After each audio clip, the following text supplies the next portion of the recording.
Hey, it's Ron from the Bob Sphere, and well, it's time for a monthly wrap up. It's going to be a big one. I read 24 books, only two DNFs. I was checking the number up there. So let's get started because this could be a long video. Okay, we're going to work from the top, no order of preference when I say the book of the month. Well, I'll say it, obviously. Okay, so Lucy Mean by Lara Kalea. I had to interview her this last week.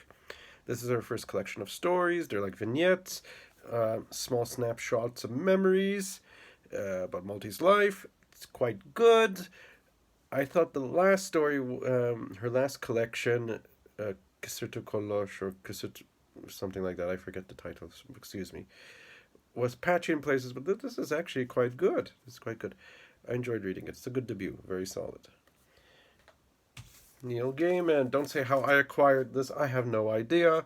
This is a kind of shaggy dog story about someone who goes through lots of hoops to get a cart of milk.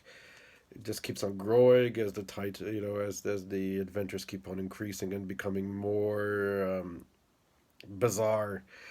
Uh, it's okay. I'm not a big fan of Neil Gaiman. Some I really like, most I don't. This falls into the middle category. There's a nice fold out page in the middle, though, which I destroyed accidentally.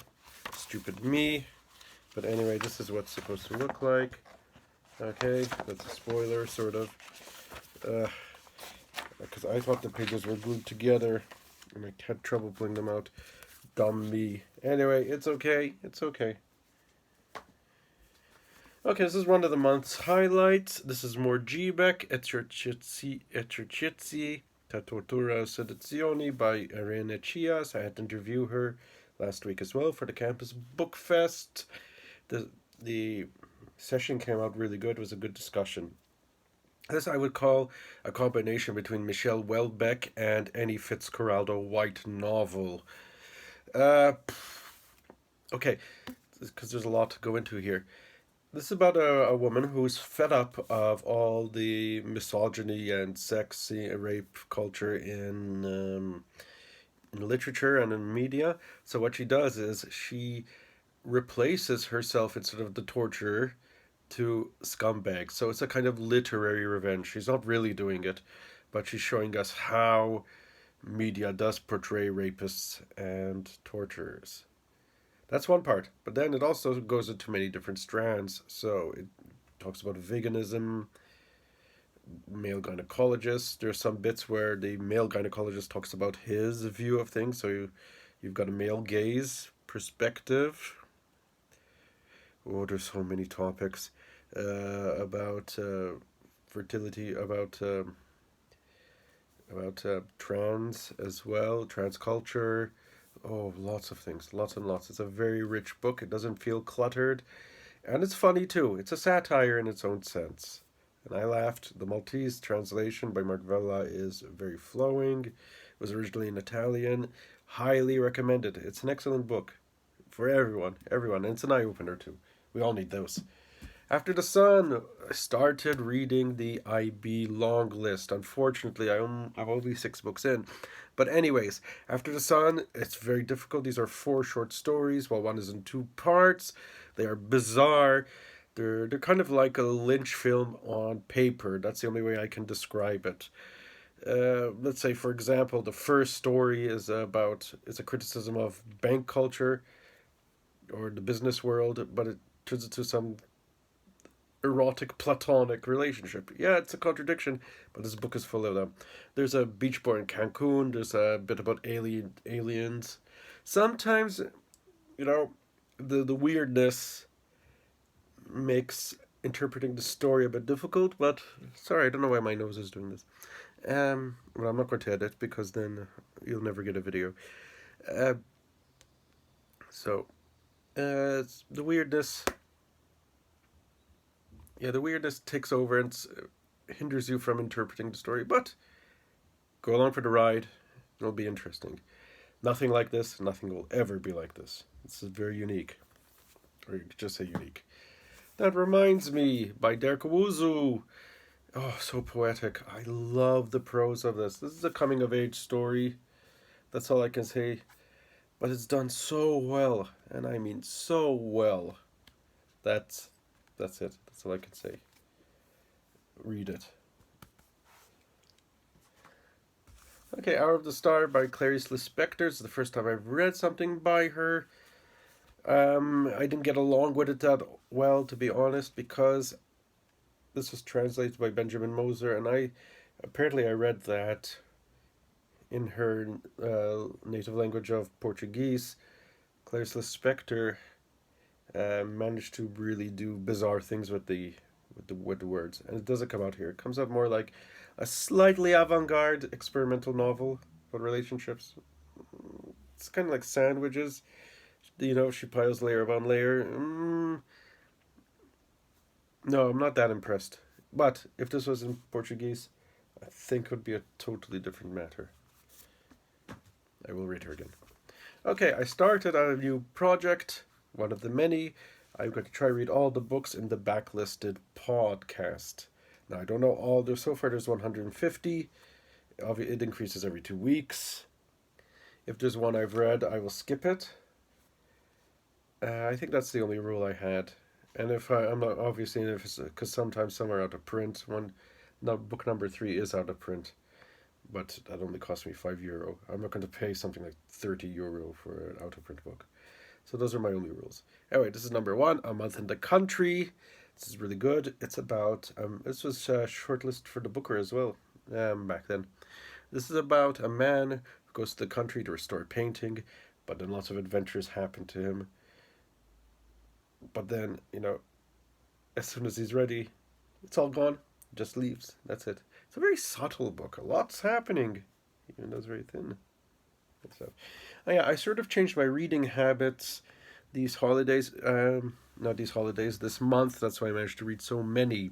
Because instead of trudging on with my big, fat, thick novels, which were coming constantly at me, I decided, okay, in the week we're going to read the big, thick novels, and in the weekend we're only going to read thin ones. And it works. I've got a ton of thin ones over here, so it's about time they were read. So I'm probably going to only use the jar when I'm stuck. Okay, this is number 2 in the backlisted podcast. Jean Reese, Good Morning Midnight. This is a stream of conscious modernist novel. It's a modernist novel, which means stream of consciousness, about a woman who goes to Paris to escape all her problems, only to dive into a world of seedy hotels, gigolos, and wine. Lots and lots of drinking. She even thinks about dyeing her hair. Back then, this was seen as depressing and controversial. Now, it's just romantic. To see her going into these crappy hotels, and observing all the drink that there is. It's fun. It's a romp.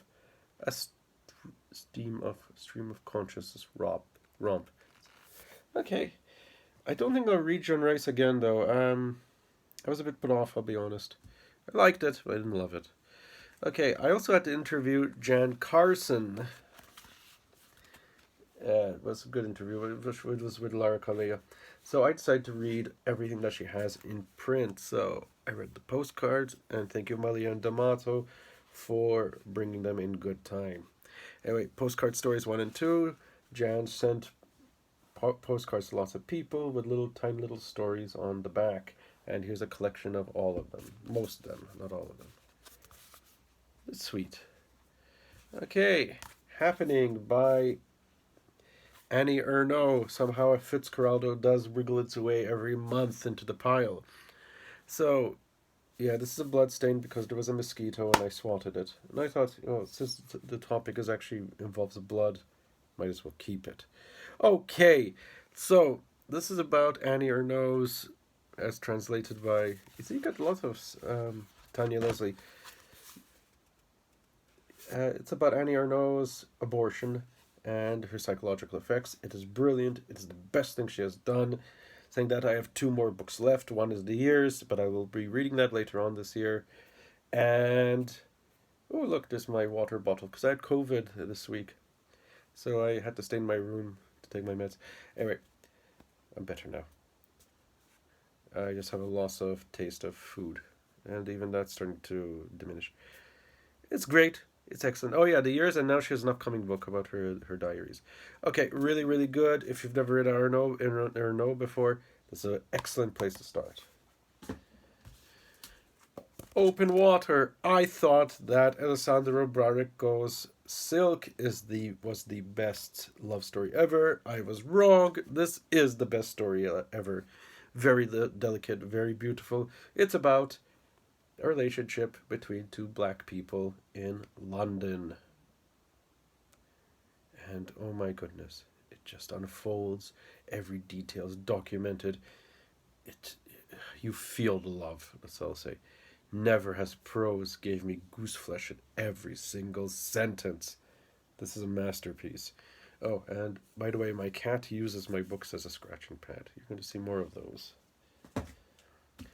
Another one, Natasha Brown Assembly. Unique. Okay, I already said that for stories, but again, this is another one of those books that kind of question what fiction is all about. This is about, again, a black woman who has a party, okay, Shades of Virginia Woolf, but then also it goes into tons of other topics that say like office, harassment, social class, being black and upper class. It's really good. And again, it's one of these tiny books, but it packs a huge punch. Recommended. Claire Keegan. Small things like this. I wish I read this during Christmas time, not now. But anyway, not in the beginning of spring. Anyway, what's it about? It's about a self-made man and he discovers the Magdalene sisters, well, the laundromats where girls were put in there and abused. They worked till they died, and he tries to save one of them. It's a very simple story. It was okay, not as hyped as people made it out to be. Not as great as people made it out to be. It was a good read. That's all. Made half an hour pass. My next Jan Carson. Last Resort. I love interlinked stories. I'm a huge fan of them, and this is one of them. This is a kind of Agatha Christie mystery that takes place on a caravan, and it's done very breezily. It's very fun. It's got Jan Carson's signature writing style, which I enjoy tremendously. It also criticizes other things that say like politics and Christian attitudes, etc., etc. It's a good read. It's a good read. The other Jan Carson is The Raptures, her latest novel. My copy signed. Oh, even my other one of Irina Chias. That's signed too. I don't know why I had to say that, but I did. Oh boy, this was one of the monthly highlights. Big highlight. Okay, so what's happening is a class full of children break out into a sort of illness and it kills them, and their ghosts return to talk to the sorry, COVID cough. Let's say after effects. To talk to, this is probably the most I've spoken in a week actually. So you see, one little thing in my train of thought just veers off like that. Oh, and the ghosts come back to one of the people who kind of survived, but I won't say why they're getting sick. But anyway, these ghosts formed their own IRA. They split themselves into two factions, but that's only one of the plot. The other plot is about fanatical Christian upbringing. It does criticize that a lot. What shall we leave in God's hands? What shall we do ourselves? And it's a really good, well plotted story. It's a lot of fun. Sorry, it's a lot of fun. It's really, it's a great read. Okay, next up, Militancia. This is part of the. I have to read the program Kid Budgetita series. This is where Teatro Maltese Theatre bring out young and upcoming scripts. Well, not up and young coming, because there's one by an established playwright, but kind of modern new scripts. And well, thankfully they gave me one to review. I bought another one though. But anyway, this is about boxing, about a boxer, a Maltese boxer, and the complexities with boxing and the human psyche. It's about how an environment can influence the way you act. It talks a lot. It has a lot of regional accents in there, and attitudes that you'd find of that certain type of class of Maltese. Not to sound like a snob, not to sound like a snob, but it's all in there. Very good. And my only regret is never seeing it on stage. I found a new author. This is Willie Vlautin. I'm a fan of Richmond Fontaine, and I do like the D lines. I'm not too crazy about them, but I do like the lyrics. Willie Vlautin writes for both of them. This is a brilliant story about a woman who is going to have her house, who wants to sell her house, but she doesn't have enough money, so she goes to collect it from people who owe her, and it leads to some very brutal adventures. It's very realist. This is about white trash America, and it's fantastic. It was a joy to read. Yeah, this is my book of the month. Willie Vlautin, The Night Always Comes. Next up, we're going into the 16 minutes. Let's keep it to 20. No, probably 23. We've got Heaven by Miko Kawakami, and this is translated by Sam Bett and David Boyd, sorry. It's about bullying, the psychology of bullying, a boy who is bullied, and he wants to know why. He befriends another bullied girl, and together they forge a friendship, but it's only because they are bullied, because then an event happens where the boy can change, and then she thinks something will be lost. The end of it is amazing. It's like a painting. You can just imagine it. The boy has a rock in the air while the girl's on the ground, and the bullies are looking at her, and it's raining. So it's kind of it's good. It was got a lot of fun. Much better than Breast and Eggs. I can say that. Much better. This was a good read. This year's IB long list is quite impressive. So yeah, like I said, I've read 6 of the books. I've got another one. But I'm going to read that during the week. I've got the Jon Fosse one, but I'm going to read the whole trilogy. Next, Scintillas. This was the first book I read in March. It's by the New Press Prospar, run by Jen Kalea, translator Jen Kalea, and Kat Starace. And it's all about Maltese writing, as it says. This is an anthology of up-and-coming Maltese writers. Most of them are the more established ones, or younger ones, let's put it that way. The more younger established ones. And it's, I wouldn't say a mixed bag. On the whole, it's quite consistent. Obviously, you're not going to like everything. But the quality is good. There are lots of standouts. My favorite ones were the 2 diaspora ones, I call them. So that was by The Lights That Call Her On by Daniel Vella. That was my highlight, and I really liked Having Said No by Theodore Relic, which is again about being a foreigner in Malta. Check it out, why not? At least you have a taste of what us Maltese writers are like. Our Maltese writers, I should say, because I'm not a writer. Not yet, anyways. Okay, The Big Chunkster. This was for my book club. To Paradise by Hanya Yanagihara. I really enjoyed A Little Life. I think I've spoken about it. This I liked more. It's a deeper novel. It's more complex. It talks about more themes. There is no shock factor, really. There are toxic male relationships, yes, but it doesn't go to the level as A Little Life. What's it about? Okay, so each part starts in a different century. The first one was 1893, where the U.S. has turned into well, it's kind of dystopian, no, or utopian, to be honest. A utopian state where where certain areas same-sex marriage can happen, and people are free to do what they like, and there's no racism. It's there, but it's on the surface. It's kind of not. Let's put it that way. Anyway, but that's not the point in this part. So what happens is that there's a upper class boy who decides to break free from his social class. The second part takes place in 1993. It's split into 2 narratives. It's again about an upper class relationship, but this time the person's Hawaiian. And then the other half of the narrative is a kind of letter from father to son, and it ties up everything.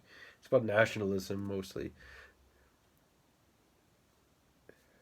Now I'm thinking, that was the weakest section. The third section is brilliant. It takes place in the future. Again, two narratives. One narrative consists of a girl or a woman trying to figure out why her husband disappears, and then we kind of figure out why with the other narrative through a series of letters. That's in the future. It's a plague-ridden dystopian America, and it's really good. It reminded me of Issue Guru at times. So yes, do I recommend it? Highly. This is a 9 out of 10 book. I wouldn't give it a 10. It's a 9 out of 10 book. It's her most expansive work. But I haven't read the first one. But I think on A Little Life, this is the better one. The stinker of the month. I read this for the BookTube prize. This sucked completely. I hated every second of this. Ugh. This was a pile of. Well, I did not like it at all. At all. Boring. Badly plotted. Predictable. Narration didn't impress me. Garbage. Okay, and last, Bobby Gillespie, the Tenement Kid. I love rock bios. This is a very political one, though. So it's kind of like the way he structures it is that what made him like music was the politics. So this is a guy who grew up in a tenement buildings, and his parents were socialists and part of the party, and they went on protests, and he grew up in that environment, so naturally he liked music which rebelled, rebellious music. So that's interesting. I've never seen a rock biography kind of like that, and this politics vein goes all throughout, from when Bobby Gillespie was part of the Jesus and Mary chain, and then his other stints in bands. I was surprised at quite a few of them, because I didn't know he was part of Altered Images in the beginning, or I think the Wake, either. And then about Primal Scream, the book stops exactly when the band finished recording Screamadelica. That's it. So there's obviously going to be a part two. There's lots of drugs mentioned in this Primal Scream, after all. Anyway, so that's my wrap up. What did you think? Did you read any of these books?